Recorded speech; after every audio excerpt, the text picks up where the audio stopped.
नमस्कार। इस देश में राष्ट्रपिता महात्मा गांधी की गोली मारकर हत्या कर दी जाती है। हत्यारे नाथूराम गोडसे की पैरोकारी देश की एक बड़ी संस्था करती है। बड़े पैमाने पर गोडसे के पक्ष में भक्त पैदा हो जाते हैं। देश की सबसे बड़ी सत्ताधारी पार्टी बीजेपी का प्रवक्ता लाइव शो में विभिन्न चैनलों पर देश के नेता प्रतिपक्ष राहुल गांधी को गधा, गांडो और गद्दार बोलता है।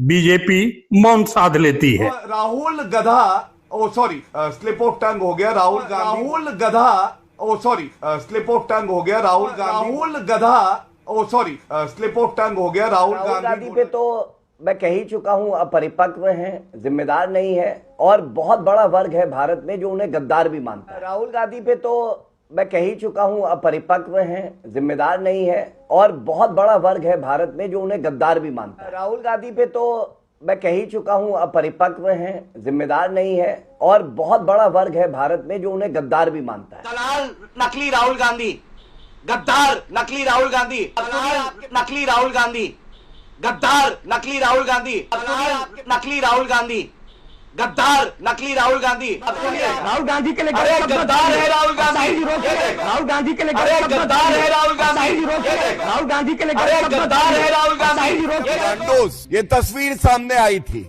राहुल गांधी और जॉर्ज सोरोस ये ऐसे ही है जैसे दो जिस्म एक जान। इस तरह की बदतमीजी को लगातार मौन समर्थन दे रही बीजेपी तब भड़क जाती है जब राहुल गांधी एक भाषण में प्रधानमंत्री और गृह मंत्री को गद्दार बोल देते हैं। आरएसएस के लोग सुन लो, आपने कहा कि मुझे माफी मांगनी चाहिए, मैं कभी माफी नहीं मांगूंगा, फिर बोलूंगा। अमित शाह और नरेंद्र मोदी गद्दार हैं क्योंकि उन्होंने कॉन्स्टिट्यूशन पर आक्रमण किया है। सुन लो अच्छी तरह, मैं तुम लोगों से नहीं डरता हूं और हिंदुस्तान की जनता इस बात को समझ गई है और हिंदुस्तान की जनता भी आपसे नहीं डरती है। राहुल गांधी को ऐसा नहीं बोलना चाहिए था, लेकिन राहुल गांधी अगर यह मानते हैं कि इस सरकार से ऐसे ही लड़ा जा सकता है तो शायद यह उनकी स्ट्रेटजी हो। क्योंकि विरोधी नेता की छवि बिगाड़ने का खेल बीजेपी ने ही शुरू किया।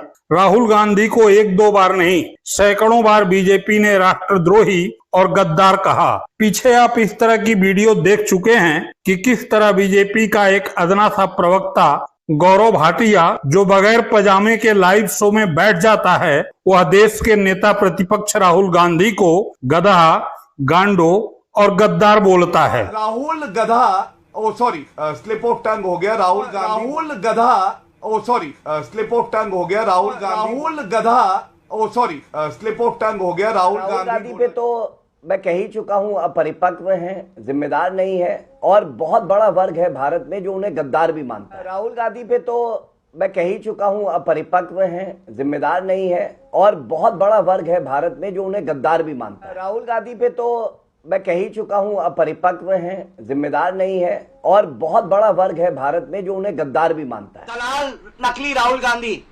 गद्दार नकली राहुल गांधी, नकली राहुल गांधी, गद्दार नकली राहुल गांधी, नकली राहुल गांधी, गद्दार नकली राहुल गांधी। राहुल गांधी के लिए गद्दार है राहुल गांधी, राहुल गांधी के लिए गद्दार है राहुल गांधी, राहुल गांधी के लिए गद्दार है राहुल गांधी। ये तस्वीर सामने आई थी। राहुल गांधी और जॉर्ज सोरोस ये ऐसे ही है जैसे दो जिस्म एक जान। लेकिन राहुल गांधी के बयान पर जब बीजेपी के अध्यक्ष नितिन नवीन सामने आ जाते हैं तो मामला गंभीर हो जाता है। सुनिए नितिन नवीन को। राहुल गांधी जी, आपका बयान बहुत ही दुर्भाग्यपूर्ण है। आपने केवल नरेंद्र मोदी का ही अपमान नहीं, आपने देश की 140 करोड़ जनता का अपमान किया है। लेकिन शायद आप पुरानी चीजों से सबक नहीं सीखते हैं। देश की जनता ने जब आपने आदरणीय नरेंद्र मोदी जी का अपमान किया है, तब इस देश की जनता ने नरेंद्र मोदी को जीत दिया है। देश की जनता ने जीत का माला नरेंद्र मोदी को पहनाने का। सुना आपने, बीजेपी राहुल गांधी को गद्दार कहती है तो ये मौन साध लेते हैं और जब राहुल गांधी इनको गद्दार बोलते हैं तो ये भड़क उठते हैं। ये तो वही बात हुई, बीजेपी करे तो रासलीला और राहुल गांधी करें तो कैरेक्टर ढीला। लेकिन सवाल ये है कि क्या राहुल गांधी की समझ में ये आ गया है कि देश में मोदी को लेकर आक्रोश है और ऐसे समय में आक्रामक सियासत की जरूरत है? क्या देश की जनता मोदी के खिलाफ आक्रामक नेतृत्व की तलाश में है और बीजेपी राहुल गांधी की इसी आक्रामक शैली को लेकर चिंतित है? यह मैं क्यों कह रहा हूं? क्योंकि नितिन नवीन के बयान पर कांग्रेस ने भले ही पलटवार नहीं किया, लेकिन आम आदमी पार्टी के सांसद संजय सिंह ने खुलकर राहुल गांधी का साथ दिया है। संजय सिंह ने पूछा है कि क्या देश को महंगाई की आग में झोंकना गद्दारी नहीं है, राष्ट्रद्रोह नहीं है? सुनिए संजय सिंह को। मैं आप सबसे पूछना चाहता हूं, क्या देश को जानबूझकर महंगाई में रखना देश के साथ गद्दारी नहीं है? क्या देश को जानबूझकर महंगाई की आग में झोंकना देशद्रोह नहीं है?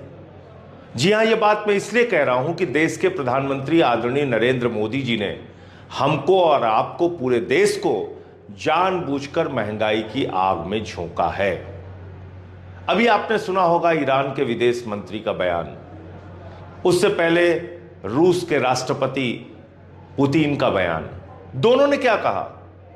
हम भारत को तेल बेचना चाहते हैं, हम भारत को सस्ते में तेल बेचना चाहते हैं, लेकिन भारत सरकार हमसे तेल नहीं खरीद रही है क्योंकि अमेरिका ने प्रतिबंध लगा दिया है, अवैध तरीके से प्रतिबंध लगा दिया है, एक तरफा प्रतिबंध लगा दिया है। और उस अमेरिका के प्रतिबंध के कारण, ट्रंप के डर के कारण प्रधानमंत्री नरेंद्र मोदी रूस से और ईरान से तेल नहीं खरीद पा रहे हैं। रूस जो कि आपको 10 से 12 डॉलर सस्ता तेल देता था, प्रति बैरल 10 से 12 डॉलर सस्ता तेल रूस देता था। रूस से हिंदुस्तान में तेल 15 से 20 दिनों में पहुंच जाता था, लेकिन ट्रंप की डांट के डर से मोदी ने रूस से सस्ता तेल खरीदना बंद कर दिया। अगर सस्ता तेल खरीदते तो देश की जनता को सस्ता तेल देते। अभी ईरान के विदेश मंत्री का बयान आया है कि भारत सरकार के साथ उनका 20 अरब डॉलर का व्यापार था, लेकिन फिर से ट्रंप और अमेरिका के डर से मोदी ने ईरान से सस्ता तेल खरीदना बंद कर दिया। ईरान किन शर्तों पे आपको तेल देता था, यह जानना आपके लिए बहुत जरूरी है। ईरान रुपए में आपको तेल देता था, ईरान ट्रांसपोर्टेशन फ्री देता था, ईरान 60 दिन का आपको लोन देता था, 60 दिन तक आपको छूट देता था कि आप 60 दिन के अंदर कभी भी हमारे पैसे का भुगतान कर सकते हैं। ईरान सबसे अच्छा तेल देता था, 5 से 7 दिन में ईरान से भारत में तेल आ जाता था।